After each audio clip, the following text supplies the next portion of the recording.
Listen up, everyone. In the United Kingdom, 2/3 of schools have taken the extraordinary step of, wait for it, banning winning, rewarding both winners and losers to ensure that students don't feel left out.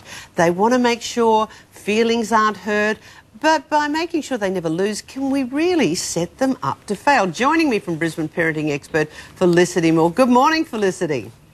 Hi, Kerry Ann. Now, what do you make of this issue of sort of banning winning?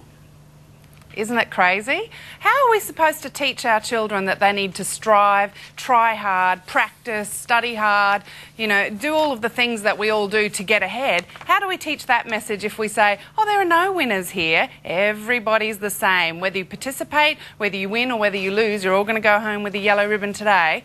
What message does that send the children who are trying to find out what they are good at in life? If they're good at running races, if they're good at high jump, if they're good at Eisteddfods, if they're good at studies. If we say nobody's going to come first today, why would anyone try and win?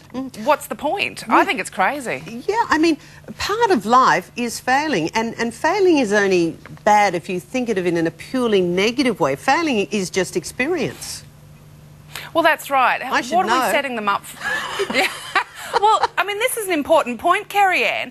Nobody got where they are. Captains of industry, leaders in the arts, leaders in business, nobody got where they are easily with no failures whatsoever. So this is a really good opportunity to teach children that if you fail, persistence is the key. It's one of life's key lessons, and you hear it time and time again. We all know that once we get out of school, that's when the real work begins, don't we? Indeed. We have to study hard at university, or train hard if we are athletes, or practice our Eisteddfod work, or practice our in whatever field you're in. So, I mean, if you don't win, you need to set up your kids and show them that you tried your hardest, and that's really good.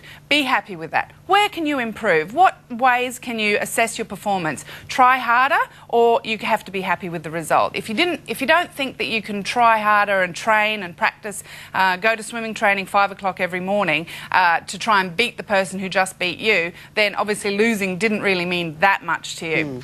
Well, Kerry great Ann, this advice. problem. Yeah. Sorry. Oh, sorry. I was just going to say one last point. This problem's come out of the UK because they're having trouble getting children to participate in running races because they're afraid of losing. Now, I went to school with Cathy Freeman. Can you imagine what our sports carnivals were like? No. Can you imagine if they had said to us, right, nobody's going to win today?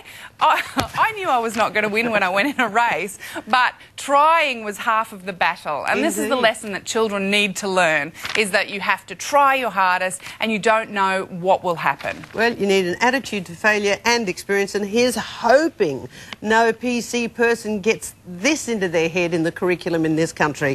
Fingers crossed. Felicity Moore, thank you. Good morning to you in Brisbane. Thanks, Kerry Ann. OK, coming up on the show, forget the toss and turning. We are going